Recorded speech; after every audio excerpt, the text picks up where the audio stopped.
ईमानदार आदमी अपनी बीवी से नाराज ना रहा करे, क्योंकि अगर उसकी कोई आदत उसे नापसंद हो तो कोई काबिल पसंद भी तो होगी। अच्छा है वो शख्स जो देर से खफा हो और जल्द राजी हो जाए, और बुरा है वो शख्स जो जल्द गुस्सा में आ जाए और देर से राजी हो।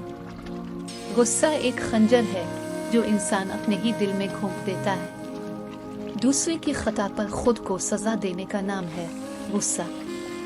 इंसान सब कुछ भूल सकता है सिवाय इन लम्हात के जब उसे अपनों की जरूरत थी मगर वो दस्तयाब नहीं थी। जो तुम्हारे साथ रहता है मगर तुम्हारे नफस की इस्लाह में मदद नहीं करता, तुम्हारे लिए इसका साथ किसी वबाल से कम नहीं। ये हजरत मुजद्दिद अली फ़सानी रहमतुल्लाह अलैहि का कौल है कि अगर तुम दुनिया की कशिश को रोकना चाहते हो तो ये सिर्फ आखिरत से ही करना है, और जब तुम जन्नत की कशिश चाहते हो तो ये सिर्फ अमाल सालिहा से होता है। दौलत की सोहबत मौत आखिरत है, यह हजरत मुजद्दिद अली फ़सानी रहमतुल्लाह अलैहि का कौल है। जिसने शाइस्तगी हासिल की दर हकीकत उसने दुनिया और आखिरत हासिल की। आखिरत के लिए नेक अमल आज करो और आज का काम कल पर छोड़ दो।